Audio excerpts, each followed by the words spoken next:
Okay. What's up guys? So, maulan na hapon no. So, unfortunately, we have to wait for the rain to stop. And para matuloy ang aming racing dito sa DCRA, bilang to ng Davao no.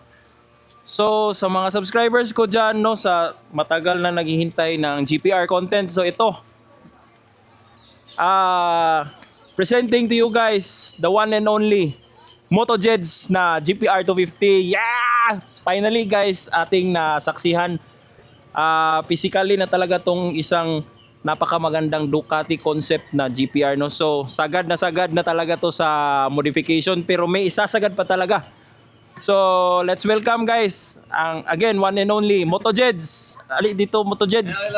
Kasi meron akong isa sa tatlong katanungan ko na napaka-controversial talaga sa channel mo no. The magic question is how much was this all throughout sa build mo? Magkano talaga yung nagastos mo sa GPR 250? Take note guys. ang stock na GPR is only 88,000 dito sa Mindanao. So plus pa sa presyo ng motor is magkano talaga lahat ang nagastos niya sa kanyang GPR 250 version 2 na po to guys. Take note. Okay. So, sa nagasto ko nito, kasali na yung motor, kasali na din yung mga labor, mga shipping, since kasali din naman yung mga gasto. Overall, lahat-lahat talaga umabot na ito ng 410,000. kasali na motor. As of now, 410,000. So, ayan, nasabi ko na din. And baka may magsasabi talaga agad dyan, no? Bakit hindi ka na nag-big bike? Always. Always sa mga tanong.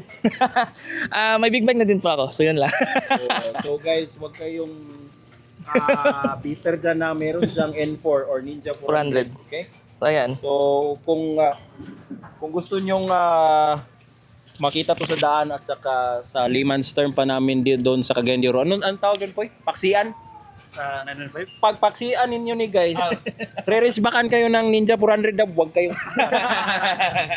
Mga tangina kayong mga kamuti kayo dyan sa Cagayan ha. So guys, ayun guys, 410. So roughly 300,000 more ang kanyang total upgrades niyan guys. So yan. So ang ating napakamadaling mapansin no is talaga itong pro arm o single swing arm niya guys na napakaganda, at saka yung full exhaust na kuan. Dual tip guys no. Parang Acra yata to. Acra. Acra po bigyan Ayan guys. nakalagay. Hindi yan sticker guys ha. Original yan. Huwag kang ganyan, huwag kayong mga bash niyan. At saka yung kuan, yung suspension niya Collins. Di. PRC lang yan. PRC. Collins lang yung sticker. Panray sunod. After na, alak ka.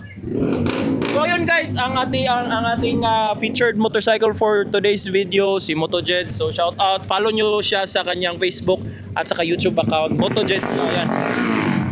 Ayan, MotoJeds, okay? Kasi maglalaro na kami guys, so bye-bye! Bye, good luck sa mga lalaro. Good luck kami sa weather ngayon, simple lang